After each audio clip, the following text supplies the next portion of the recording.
কালকে আমরা ভগ্নাংশের যোগ করেছিলাম, আজকে আমরা ভগ্নাংশে বিয়োগ করব। ঠিক একই রকমভাবে হবে সব কিছুই, শুধু যোগের জায়গায় বিয়োগ হবে। কীরকম? হরগুলি লসাগু প্রথমে করতে হবে, তারপরে লসাগুকে হর দিয়ে ভাগ করে লব দিয়ে গুণ করতে হবে। তাইলে আমরা লসাগুটা প্রথমে দেখিনি কত হবে। 5 আর 6 আছে, 5 আর 6 লিখবো প্রথমে, লসাগু করব। এবারে দেখতে হবে কি দিয়ে কোন সংখ্যা দিয়ে দুটো সংখ্যাকে ভাগ করতে পারা যায়। এবারে 2 এর ঘর নামটা যদি পড়ি 2 2 4, 3 2 6, কিন্তু 5 হচ্ছে না। 3 এর ঘর 3 গুণে 6 হয়ে যাচ্ছে, 5 হচ্ছে না।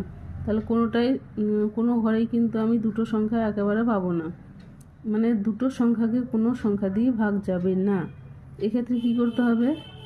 সোজা 5 আর 6কে গুণ করে দাও, কত হলো? 30।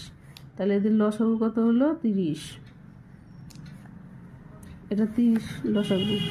তাহলে আগের নিয়মে যোগ যেরকম করেছিলাম ঠিক একইভাবে লম্বা করে একটা দাগ টেনে নাও, দিয়ে লসাগু বেরোলো 30। 30টা নিচে হবে। এবার 6 দিয়ে 30কে ভাগ করলে কত হয়? 5। 5 দিয়ে যদি 3কে গুণ করি কত হয়? 15। 5 3 15।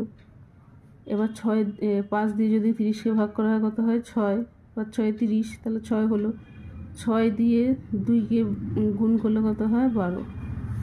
তাহলে এর উত্তর কত হবে? এই দুটোকে শুধু যোগের ক্ষেত্রে যোগ হবে, এখানে বিয়োগ রয়েছে তাই বিয়োগ করতে হবে। 15 থেকে 12 বাদ দিলে কত থাকে? 3। আর নিচে যেরকম আছে 30। আর এটাকে যদি আমি কাটাকাটি করি, ছোট করে নিই, তাহলে কি হবে? 1 এর 10। এটা হবে উত্তর। তাহলে এখানে নির্ণেয়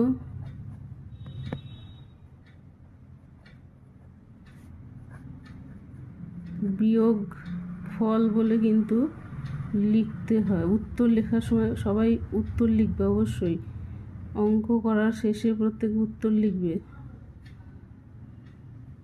1 এর 10, এটা একটা সম্পূর্ণ ভগ্নাংশ। অসম্পূর্ণ ভগ্নাংশ উপরটা যদি 10 আর নিচে 1 থাকতো তাহলে অসম্পূর্ণ হতো, কিন্তু এটা সম্পূর্ণ ভগ্নাংশ।